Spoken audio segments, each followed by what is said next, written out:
3, 2, 1. Assalamualaikum warahmatullahi wabarakatuh. Sobat Ngopat, alhamdulillah kita bertemu kembali, kita jumpa kembali di acara podcast kita, podcast LDTKN Tangerang Raya, yaitu podcast Ngopat, ngobrol batin. Bukan hanya badan yang perlu diobatin, tapi juga batin perlu juga diobatin. Pemirsa, dimanapun berada, alhamdulillah pada malam hari ini kita kedatangan tamu dari Serang. Beliau salah seorang mubalik TKN Suralaya. Kita kenalkan bersama Ustadz Ahmad Tayyikaki. Selamat malam Ustadz. Selamat malam. Assalamualaikum. Waalaikumsalam warahmatullahi. Sehat Ustadz, gimana kabarnya? Sehat, Iya. sehat. Gimana Ustadz, lagi sibuk apa ini sekarang ini? Ya biasa aktivitas sehari-hari, saya pendidik, mengajar di madrasah. Oh iya, pendidik ya, guru ya? Guru, saya guru. Tepatnya ngajar di Ngajar di madrasah sanawiyah. Sanawiyah. Di madrasah sanawiyah swasta. Oh iya, alhamdulillah. Udah berapa lama ngajar di? Kalau ngajar dari tahun 2005. Wow, udah 2000. Alhamdulillah udah PNS ya. Udah PNS, alhamdulillah. Alhamdulillah ya. Ya Tat, terima kasih hadir bersama kami. Ini kebetulan kita memang punya satu program untuk membahas tentang amaliyah ya, amaliyah Thariqah, khususnya TKN Suryalaya.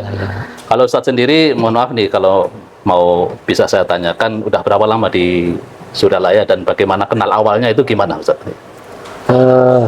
Saya kenal dengan Suryalaya itu sekitar awal tahun 2001. 2001. Ya, kemudian saya diberi kesempatan untuk bisa mukim di sana. Oh. Karena itu timbul dari motivasi yang awalnya memang saya termasuk orang yang anti dengan Thariqah. Oh gitu, dulunya anti Thariqah gitu ya. Karena saya pertama kali tahu Suryalaya itu pernah ikut rombongan satu bus untuk talqin ke sana sambil ziarah Wali Songo. Ya. Gitu. Dan satu-satunya nggak talqin cuman saya. Oh, iya. Yang lain rombongannya yang lain pada talqin semua, Ustaz sendiri satu-satunya yang tidak saya. Gitu. Waktu itu masih ada berpikiran gimana? Ya yang negatif tentang Thariqah. Oh, Thariqah. Ya. Terus titik baliknya gimana ketika saya enggak keluar dari masjid, enggak ikut talqin itu, kebetulan saya keliling-keliling Pondok Pesantren Suryalaya, ada kesan tersendiri di kolbu saya itu, ini tempat ini, pesantren ini ada rasa yang betul-betul berbeda begitu tempat ini, ada aura yang sangat positif. Nah, di situ mulai saya tertarik. Kemudian saya ketemu dengan salah seorang santri gitu, sedikit ngobrol tentang Thariqah, tentang Abah Anom gitu. Dari situ saya timbul penasaran begitu. Akhirnya saya cari literatur tentang TKN Suryalaya. Nah, saya baca-baca beberapa literatur seperti sejarah asal-usul Pondok Pesantren Suryalaya dan Thariqah Qadiriyahnya. Nah, ketika sudah membaca beberapa literatur, nah disitulah saya timbul penasaran. Saya pengen langsung datang ke tempatnya, gitu. Nggak sekedar hanya talqin kemudian pulang mengamalkan, tidak. Saya pengen langsung bisa merasakan mengamalkan TKN di tempatnya sendiri bagaimana. Gitu. Itu butuh berapa lama dari perkenalan pertama waktu nggak mau talqin itu sampai kemudian memutuskan talqin gitu? Sekitar 2 tahun. 2 tahun baru saya berani untuk datang ke sana. Melalui proses ya pencarian literasi, pencarian batin kayak gitu ya. Alhamdulillah. Jadi pas 2001 itu talqinnya gitu. Iya, talqin. Ya. Kalau menurut Ustadz sendiri, talqin itu urgensinya apa bagi Ustadz sendiri gitu? Ya, talqin ini sebelumnya kita mengenal talqin itu kan hanya bagi orang yang akan mati gitu. Dan itu yang menakutkan, termasuk diri saya ketika ditawari talqin enggak, saya jawab emang saya mau mati gitu di talqin. Oh gitu. Nah, ternyata kan setelah kita baca literasinya, talqin itu ya maknanya adalah pengajaran gitu kan. Diajar gitu kan, atau dibimbing untuk bisa mengamalkan la ilaha illallah. Sebagaimana hadis dari Kanjeng Nabi, laqinu mautakum la ilaha illallah. Ajarkan orang yang akan mati dengan kalimat la ilaha illallah. Ternyata di dalam literatur thariqah, yang akan mati itu bukan yang sedang sekarat, gitu. Tapi yang masih sehat juga bakal mati. Gitu. Maka jangan nunggu nanti, karena semua juga bakal mati. Jangan ketika sudah sekarat baru ditalkin. Namanya orang sekarat lagi mabok, mana bisa ngerti, nyambung, bisa gitu. ngerti. Akhirnya saya paham di situ. Mumpung saya masih sehat, masih waras, gitu. Harus kita berani untuk talkin, gitu tuh. Menurut Ustadz sendiri nih, sebagai ya salah seorang yang sudah menekuni berbagai macam fan ilmu dalam Islam gitu ya, maksudnya dalil thariqah itu sendiri memang gimana itu? Ada di mana dan memang seberapa kuat untuk kemudian menjadi sebuah kewajiban kita sebagai umat Islam untuk bisa berthariqah atau mengambil talqin thariqah itu? Yang saya pahami, Islam ini kan harus paripurna, gitu. Harus totalitas. Karena manusia itu terdiri dari ada dimensi zahir, ada dimensi batin. Maka ketika diri ini beragama, maka harus kedua-duanya ikut beragama. Zahir batin. Zahirnya, batinnya harus beragama. Dan ini yang diperintahkan oleh Al-Quran. Ya ayyuhalladzina amanu dkhulu fis-silmi kaffatan. Wahai orang beriman, masuklah ke dalam agama Islam itu secara totalitas. Nah, yang dipahami oleh kami, ya, menurut sebagian mufassirin itu, bahwa totalitas kafah di situ, paripurna atau totalitas di situ maknanya itu ya dohir dan batin. Gitu. Jadi dohirnya kita Islam, batin juga kita harus mengikuti ajaran Islam. Gitu. Kemudian diperkuat lagi oleh salah satu hadis yang berbunyi innalil qur'ani dhuhran wa batnan. Hadis ini saya jumpai di beberapa literatur Taqiyyan Suryalaya, sering dikutip oleh pengarang Abah itu. Innalil qur'ani dhuhran wa batnan. Sesungguhnya Al-Qur'an itu mengandung ajaran dohir, ajaran batin. Nah, ajaran dohir itu menjadi ilmu syariat yang dikembangkan dengan ilmu fikih. Ajaran batin itu menjadi ilmu thariqah yang tujuannya adalah untuk membersihkan batinnya, gitu. Atau tazkiyatun nafs atau tasfiyatul qulub. Jadi bolehlah kalau bisa disimpulkan ya, kalau kita berani mengungkapkan ya, karena kan memang ini masih banyak pertanyaan juga di kalangan umat Islam secara keseluruhan bahwa memang thariqah itu wajib ya, dari dalil itu, dari pendekatan itu. Iya, memang menjadi khilafiyah antara hukum wajib ataupun tidak wajib itu ya. Tetapi kalau kita melihat beberapa pandangan dari para ulama-ulama sufi berdasarkan dari tafsir ayat Quran dan hadis Nabi, ya secara tersirat gitu. Bahwa berthariqah itu menjadi wajib, sebab ada kaidah usul fikih yang mengatakan malam yatimul wajibu illa bihi fahuwa wajibun. Sesuatu yang tidak bisa sempurna kecuali dengan sesuatu, maka sesuatu itu menjadi wajib. Nah, kalau kita tidak berthariqah, ya kita akan sulit untuk mengobati penyakit-penyakit batin. Kita akan sulit untuk membersihkan batin kita, hati kita, jiwa kita.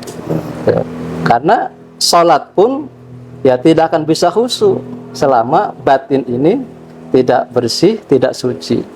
Bahkan akhlak kita juga tidak akan mulia kalau hati itu dipenuhi dengan penyakit-penyakit hati.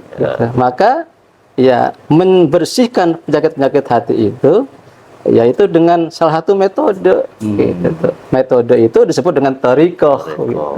Jadi itu metode ya, metode ya untuk cara. Gitu. Jadi wajibnya thariqah itu karena memang itu salah satu metode untuk membersihkan hati. Artinya bahwa kebutuhan zahir dan batin itu agar bisa terpenuhi itu meliputi syariatnya ya. Misalkan sholat, ada sholat zahir, ada sholat batin. Betul. Seperti itu ya tadi. Betul, Ya. betul. Puasa ada sholat zahir, ada sholat batin, zakat, puasa, haji dan sebagainya. Seperti itu tadi. Iya. Itu mungkin penjelasannya gimana tadi kalau menurut Ustaz ini? Ya, mengenai puasa syariat, puasa thorikoh dan puasa hakikat ini kita bisa mengambil dari literasi kitab Sirul Asrar namanya, karangan Tuan Syekh Abdul Qadir. Ya. Itu tertulis di dalam bab yang ke-17 kalau nggak salah itu. Di situ menjelaskan Tuan Syekh Abdul Qadir membagi puasa itu menjadi 3. Ada puasa syariat, ada puasa thorikoh, dan ada puasa hakikat. Ya, mungkin di luar thorikoh juga sering ada istilah ini, hanya berbeda istilahnya. Ada puasa umum, ada puasa khusus, ada puasa khususil khusus, atau ada puasa awam, puasa khawas, ada puasa khawasil khawas. Gitu. Nah, di literasi thorikoh itu, terutama di kitab Sirul Asrar, menggunakan bahasa ada puasa syariat, ada puasa thorikoh, ada puasa hakikat. Gitu. Penjelasannya gimana? Puasa syariat yang seperti gimana, puasa thorikoh gimana, dan puasa hakikat itu yang seperti apa gitu? Yang disebut dengan puasa syariat itu adalah menahan diri dari makan, minum, dan berhubungan suami istri di siang hari. Begitu. Kalau puasa thorikoh itu menahan seluruh anggota tubuhnya dari berbuat yang diharamkan oleh Allah, yang dilarang oleh Allah, dan dari perilaku sifat-sifat tercela seperti sombong, ujub, takabur, riya, sum'ah, dan sebagainya. Gitu. Dan puasa syariat, puasa thorikoh itu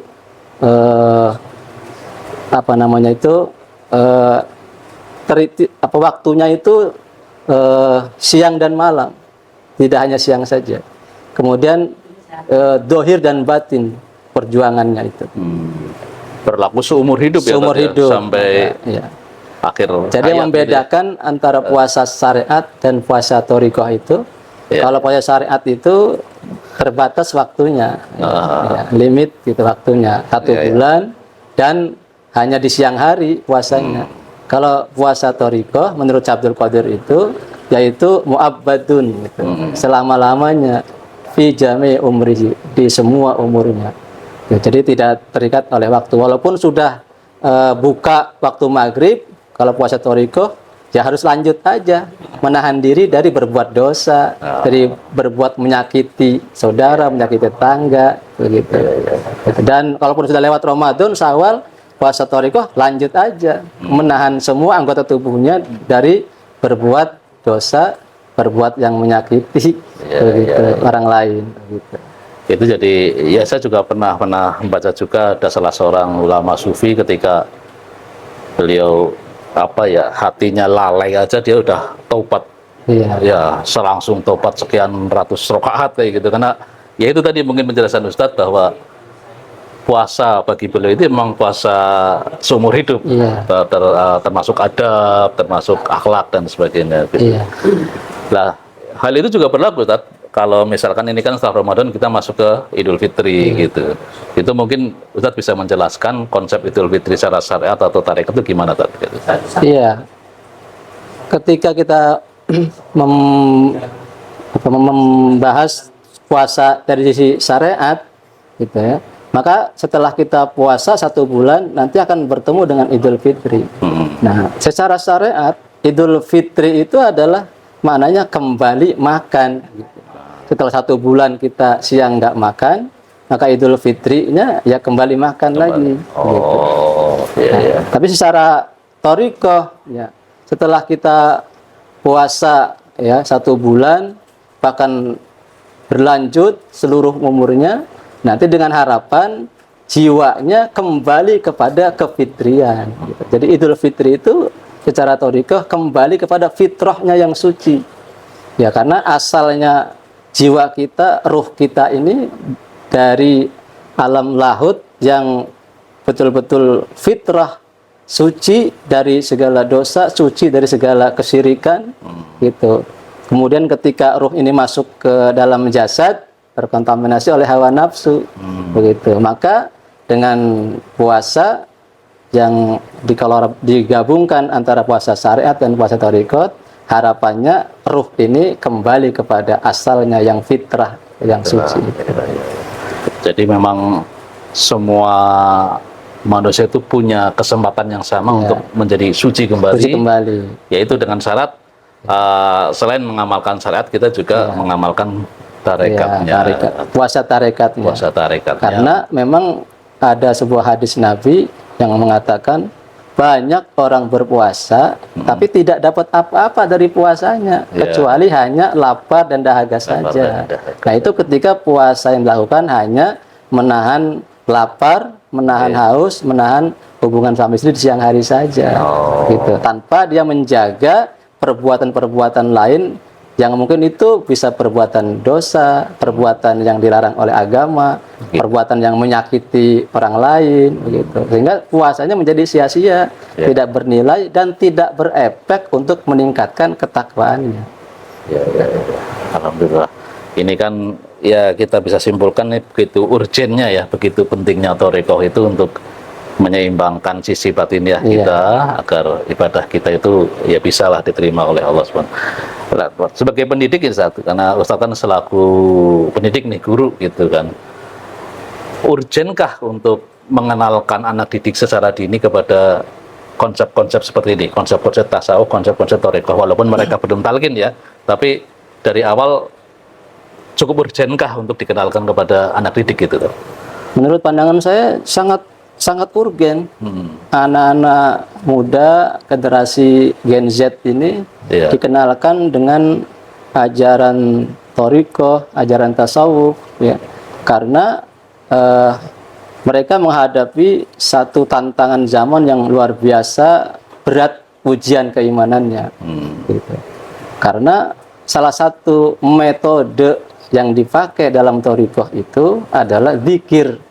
Nah, zikir inilah yang harus mampu untuk menjaga iman yang ada pada setiap manusia, terutama di anak-anak muda yang menghadapi tantangan luar biasa. Jadi ya anak-anak muda, para remaja sekarang hidup di alam yang serba canggih, alam medsos, tantangan keimanannya sangat luar biasa beratnya. Betul, Maka butuh satu metode untuk bisa menjaga stabilitas imannya. Dari mana dasarnya? Dari hadis Kanjeng Nabi yang mengatakan jaddidu imanakum, perbaharui terus iman. Jangan sampai kita lalai tentang urusan iman itu. Harus dijaga karena fitnah akhir zaman ini luar biasa berat-beratnya untuk ujian iman. Maka bagaimana caranya? Para sahabat bertanya kepada Nabi, bagaimana cara memperbaharui iman itu? Kata Kanjeng Nabi, bikasrati qauli la ilaha illallah. Memperbanyak ucapan la ilaha illallah. Ini menjadi satu metode bagaimana zikir la ilaha illallah itu. Nah, yang diambil kalimatnya dari seorang yang ahlinya, begitu. Nah, dalam hal ini namanya wali mursyid, gitu. Yang silsilahnya bersambung kepada Rasulullah Shallallahu Alaihi Wasallam. Nah, kalimat itu dapat talqin mengambil dari wali mursyid atau guru mursyid. Nah, itu untuk diamalkan dalam rangka jaddidu imanakum, menservis terus imannya, menjaga stabilitas keagamaannya. Gitu.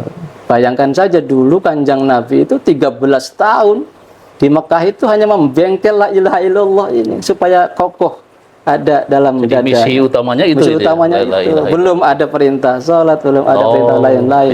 Menanamkan dulu ketauhidan la ilaha illallah, begitu. Nah, karena sekarang ini sudah lengkap semuanya, maka pengamalan la ilaha illallahnya diiringi dengan perintah syariatnya.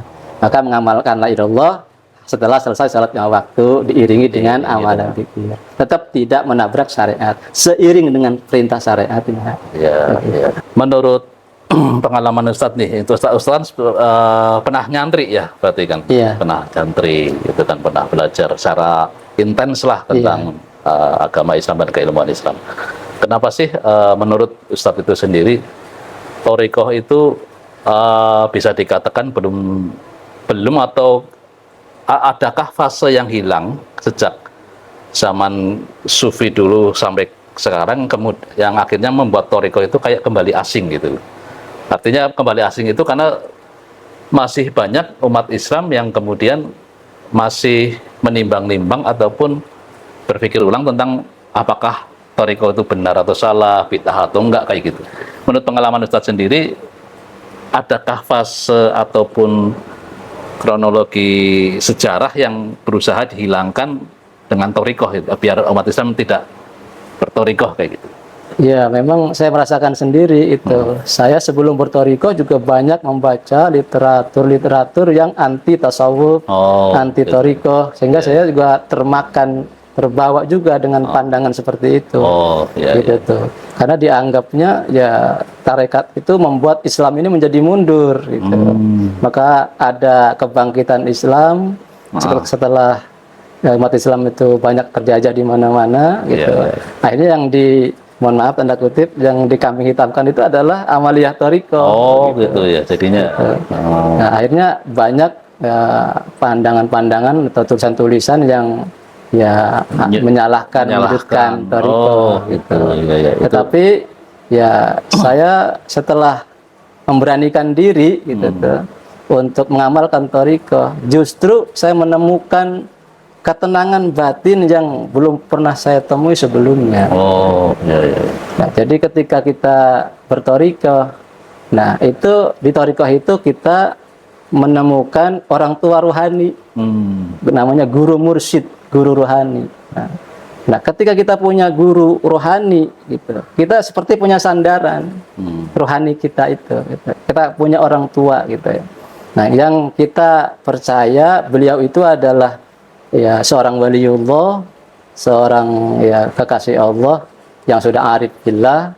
Tentu ya dari keseharian ibadahnya, akhlaknya sudah sangat luar biasa untuk kita teladani.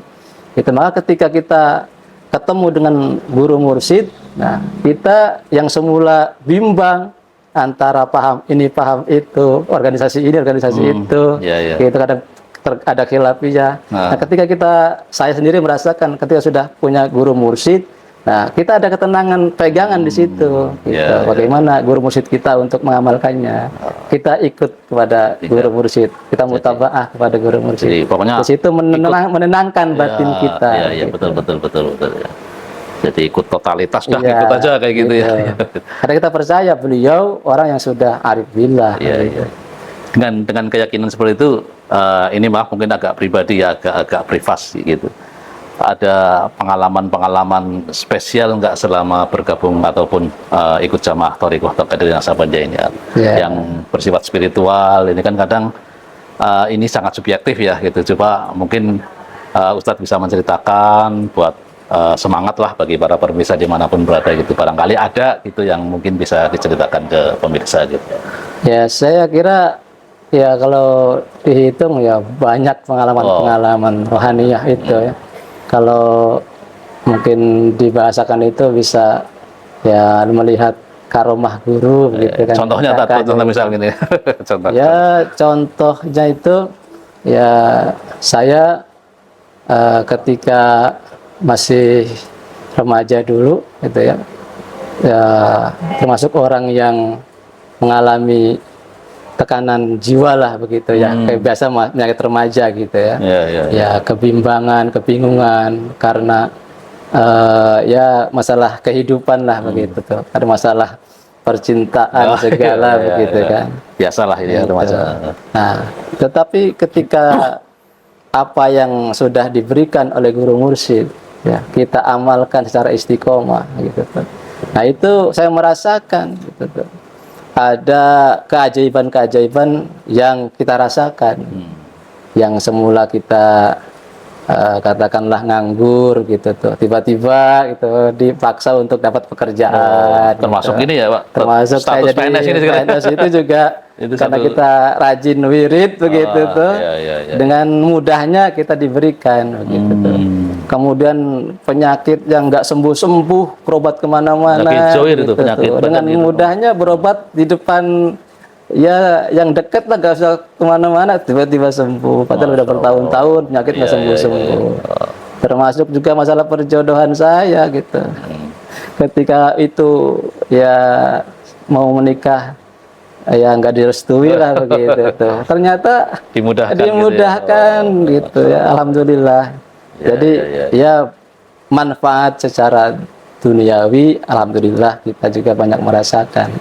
Begitu. Apalagi sisi ukhrawinya, tentu ya sangat kita rasakan lah, bahwa ya ketika kita ya mengamalkan dzikir gitu ya, nggak terasa itu. Padahal dzikir itu hanya seperti kewajiban gitu tuh. Tetapi karena kita menjadi kewajiban, setelah dzikir itu ternyata ada rasanya.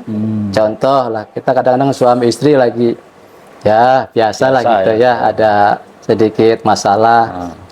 Kadang-kadang kita ya karena kewajiban dzikir 5 waktu dzikir aja. Setelah dzikir kok marahnya hilang, bencinya hilang begitu tuh. Jadi ada efek nggak langsung efek gitu. nggak langsungnya Gitu. terasa dalam kehidupan kita. Gitu. Masya Allah, ya. Ini yang mungkin jadi semakin menguatkan keyakinan Ustaz dengan amaliyah taqiyan ini ya. Jadi ya, dan ini yang terakhir mungkin ada pesan-pesan Ustaz ya buat generasi muda, buat anak didik ya, siapapun lah yang belum mengenal thariqah, yang masih ragu-ragu dengan thariqah, mungkin ada pesan-pesan khusus dari Ustadz biar bisa didengar semuanya.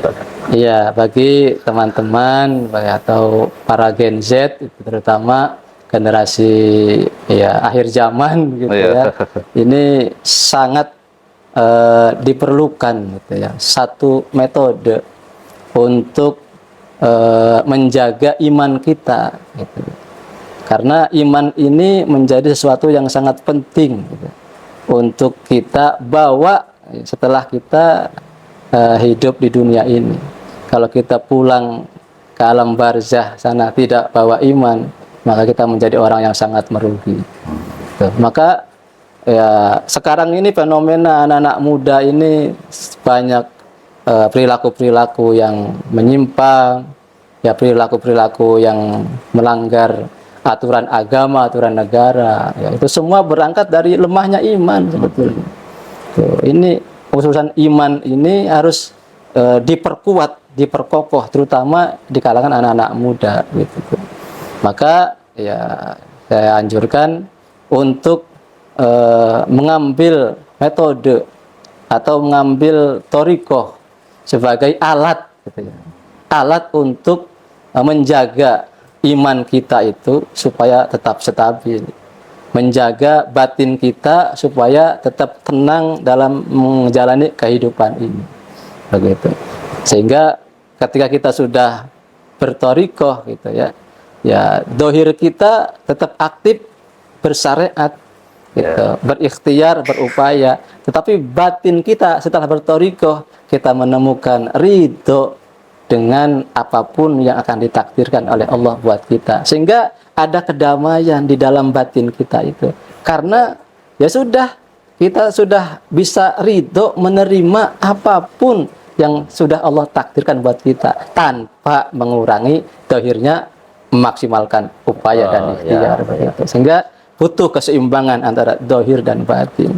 Ketika batin itu tidak dipenuhi kebutuhannya, dia akan terus rasa gelisah, galau, resah, sehingga timbul akhirnya depresi dan sebagainya. Timbullah perilaku-perilaku menyimpang, menyalurkan segala kesalahannya itu. Ya, sangat menarik ya. Dan insya Allah nanti kapan-kapan kita bisa sambung, dan terima kasih banyak ini Ustaz. Sama-sama. Tausiahnya yang mudah-mudahan ini bisa menjawab ya bagi para pemirsa dimanapun berada, masalah thariqah ini, kenapa kita harus wajib mengambil thariqah dan apa manfaatnya bagi kita. Ternyata tadi luar biasa sekali, banyak sekali bahasan yang bisa dibahas ya pada kesempatan malam hari ini. Terima kasih Ustaz atas ilmunya. Insya Allah mudah-mudahan berkah selalu dan sehat selalu. Amin. Sampai ketemu di tempat lain. Dan di lain waktu. Demikian pemirsa Ngobat dimanapun berada, pembicaraan kami dengan Ustaz Ahmad Baihaqi. Mudah-mudahan senantiasa mendapatkan hikmah dari apa yang kita bicarakan.